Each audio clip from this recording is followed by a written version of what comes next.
In this tutorial, I'm going to show you how you can add an Add to Wishlist button to the Flatsome theme. I'm also going to show you how you can add a little counter to your header in your theme or anywhere you like so that people can see the number of items in their wish list. And finally, I will talk about multi-list and waitlist so that people can create multiple lists and place items in their favorite list, and also can receive notifications when the product goes on an offer. So join me, Andrew, in this tutorial. Here we have a WooCommerce website built with a Flatsome theme, and we are going to add wishlist functionality to it so that people can have a little icon on our archive pages and also in single product pages so that they can add their favorite product to their wishlist. The plugin we are going to use is MC Wishlist from WooCommerce. It's a very powerful wishlist plugin. It's regularly updated and works great with all the famous themes and page builders that are out there, including the Flatsome theme. So I'm just going to activate this plugin. I have already installed it. Now here we have MC WooCommerce Wishlist, which is the base plugin and it's free, available in the WordPress repository. I also have WooCommerce Pro, which is for pro features of this plugin. Now for adding a wishlist to your website, you don't need to have the pro version. The free version is just enough. But for multi-list and waitlist, we do need the pro version. So I'm just going to activate it as well.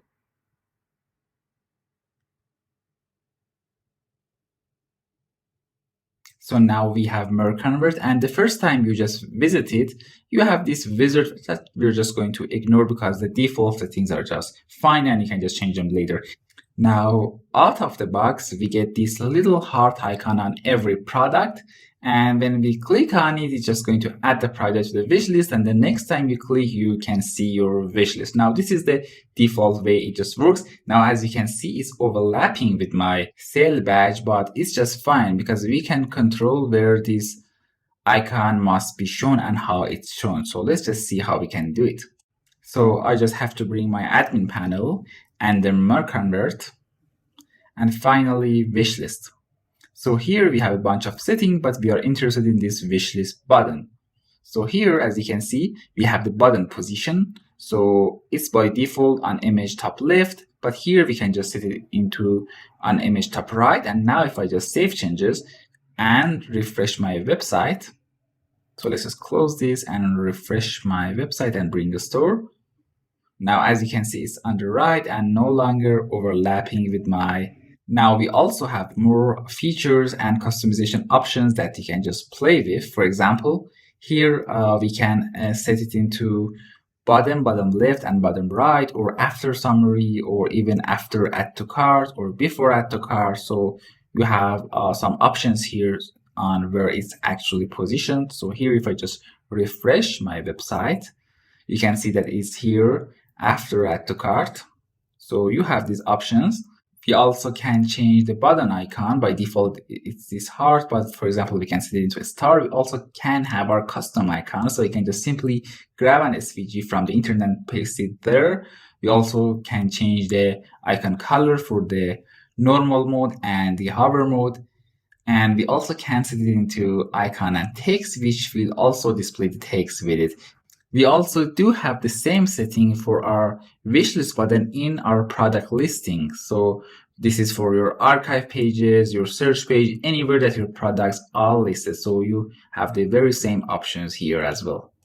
So now if I just save changes and refresh, you can see that we have this add to wishlist button. And when I click on it, it just changes into view my wishlist. Great.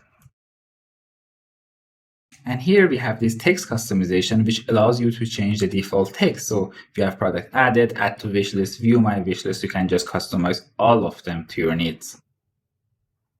And by default, this wishlist is available to all of your users, but you can just change it to only users who are signed up. For example, you can check this guest log, or just set it to show to logged in users only so that your guests cannot see and users who are not registered cannot see the wishlist. Now you might be asking, okay, how can I customize even more? So maybe I have a custom template for my WooCommerce website and I just want to my add to wishlist button match my theme exactly. So I just want to place it where I want. Now this is also possible. So here in your wishlist setting and button,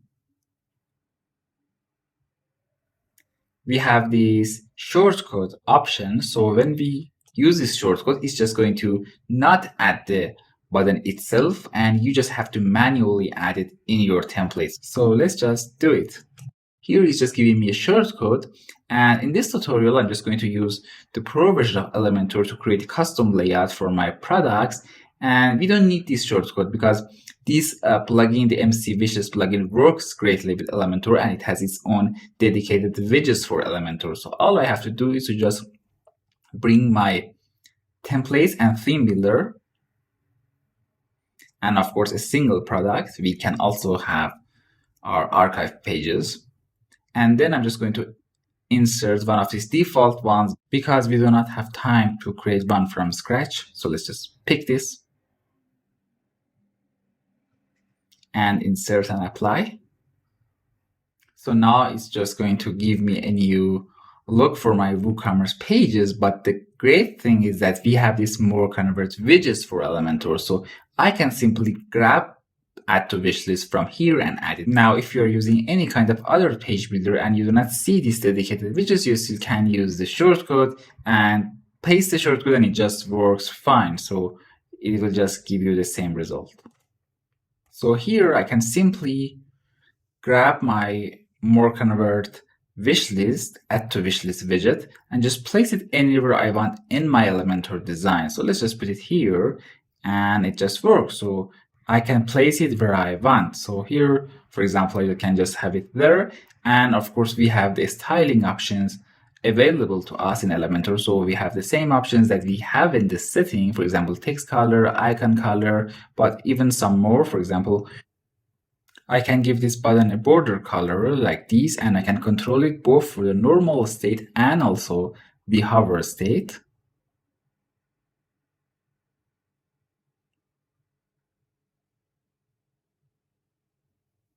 And I also have these advanced options of Elementor available to me. For example, I can just have a transform for the hover state, so that it just transforms now. This is awful, but for example, if I just give it a vertical transform instead, it's just going to do like this. Now, these options are available. I'm not going to use this one, but they are available to you. So you can leverage the full power of your page builder, in this case, the Pro version of Elementor. And now I can just publish it. Now I just have to set conditions. So it's just going to be for all of my products, and save and close. And now if I just refresh my store, you can see that we have the new design as well as my wish list in the position that I have specified. And it just works greatly. Now, you might want to have a little icon or counter here on your header. Of course, your users can bring their My Account, and then they have this dedicated All My List page. So they have access to their list there, but we want to create a counter that simply shows the number of products in their wish list. So it's just very easy. We just have to bring the customizer and header.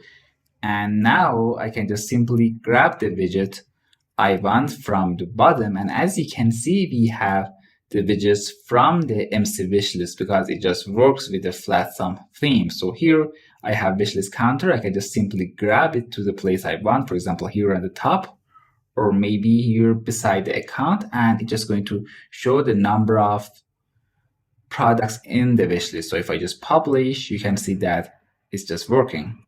And we have a fully working counter on the top. I can just click on it, view my wish list, or remove items from it. Now, before talking about multi-list and waitlist, I just want to point out that you can still use HTML and shortcode if you want. So if I just grab one of these HTML widgets, I still have the shortcode, and the shortcodes are all available and listed in their website in moreconvert.com.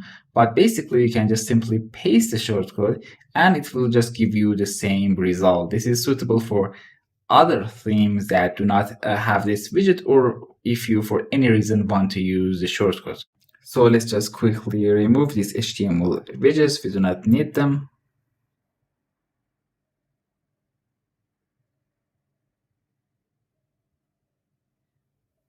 and republish our website. Finally, I want to talk about waitlist and multi-list. So as I told you, multi-list allows users to create multiple wish lists, name them and have a description, and then add items to their wish list. So here you can just simply enable multi-list and save changes. Now we also have the same options for the button, both for single and archive pages. And now if I just bring my store and click on one of my products, you can see that we have this icon here, which you can of course change. And it just allows me to create a list, give it a description, and then I can put my items in that list. Now, we are not getting the icon or button for our archive pages. And this is actually a problem I saw with this version of the theme and this, of course, layout. That's because this on image top right is not being shown, but it's just fine because you can just change the position. For example, if I just set it into after button, you can see that it just displays. So it doesn't cause any kind of problem. All you have to do is to just change the default positioning, because this on image for any reason is not working in the archive pages of this Flatsome layout, but it's just fine because we can just put it in other places. For the waitlist, we can just do the same thing. We can just activate it. And now if I refresh, we again have the waitlist. Now again, I'm not seeing the icon for my archive pages, but for single products, we have it, but it's overlapping. It's again fine because both of them are currently on top left, but we can just simply change it. So if I just bring my alert button, I can change the button position for both single and archive pages and simply save changes. And now if I refresh, you can see that we have both of them on our single pages. It just works fine. I can just set it to notify me on offers. And also for our archive pages, we have both of them available to us. And finally, I want to talk about how you can add counters for them. And it's again the same principle. So all you have to do is to just grab the dedicated counters and place them. So here we have waitlist counter and multi-list counter. So we can have both of them next to our wishlist counter and simply save changes. Again, if for any reason you do not want to use these dedicated widgets, we have the shortcode that you can just place anywhere, even if you're creating your menu using, for example, the Pro version of Elementor or any kind of menu builder, you still have access to the shortcodes and you can just simply put them there. And that's it, everyone. Thanks for watching. If you like this tutorial, please give it a thumbs up and also subscribe to our channel if you haven't already. And like always, you can reach our team from the link in the description.